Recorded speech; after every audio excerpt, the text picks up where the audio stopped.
L'objectif de cette synergie, c'est de développer une application web pour la gestion de la distribution de l'eau potable en milieu rural. C'est né d'un contact informel à la base avec l'ONG Protos et on s'est aperçu qu'eux travaillaient en milieu rural, qu'ils essayaient d'encoder les quantités d'eau distribuées aux bornes fontaines ou dans les kiosques, mais qu'il n'y avait aucune comptabilité, donc du coup aucune rentrée possible non plus, ce qui ne permet pas de pouvoir entretenir le réseau. Et dans les zones rurales très reculées, ils sont en fait un petit peu abandonnés par l'État central.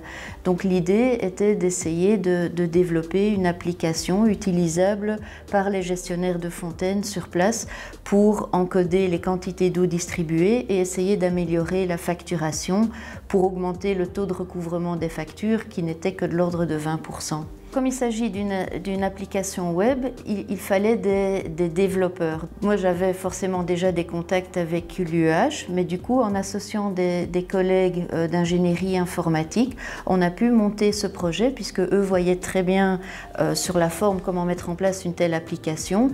Et nous, on était plutôt présents pour le volet contact avec Haïti, application, utilisation pratique. Et ce projet qui devait être développé avec un budget limité, finalement, on l'a fait avec l'aide d'étudiants. Donc c'est un premier groupe de 3 étudiants en travaux de fin d'études, 3 étudiants belges, qui ont développé la première version de l'application.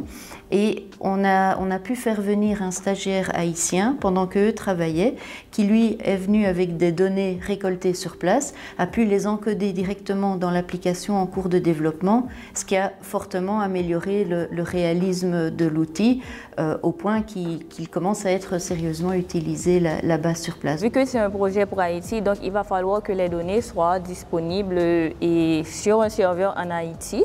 Et donc ma mission là, c'est d'assurer le transfert de l'application de cet outil-là vers un serveur en Haïti. Je travaille également sur une application mobile qui sera liée à cette application-là de façon à ce que ça soit plus pratique sur le terrain, vu que et dans les zones rurales, parce que c'est un projet qui est spécifiquement lié aux zones rurales, parce que dans les zones rurales, il n'y a pas, et des fois il y a une mauvaise qualité de la connexion Internet. Donc à travers l'application mobile, on peut se rendre, comme on utilise WhatsApp, on utilise Facebook, donc on peut se rendre sur l'application et faire les différentes actions, poser les différentes actions sur l'application. Protos avait mis en place, essayé de mettre en place dans ces quelques communautés un système de gestion, mais sur base d'un tableur Excel assez manuel. Donc eux, en fait, connaissent les gestionnaires de fontaines, connaissent les personnes, connaissent les lieux et nous aident aussi pour l'organisation des formations sur place, la récolte des données, puisque c'est eux qui sont à la source des données, et pour essayer aussi de traduire les besoins pour que ce qui est développé ici par des ingénieurs belges qui ne connaissent pas du tout les lieux puisse être réellement adapté à la réalité du terrain. Protos est venu avec un problème concret qu'ils ont rencontré sur le terrain. Et c'est clair qu'il peut exister des tas de solutions possibles, mais souvent très coûteuses. Eux n'avaient pas les moyens de mettre ça en œuvre.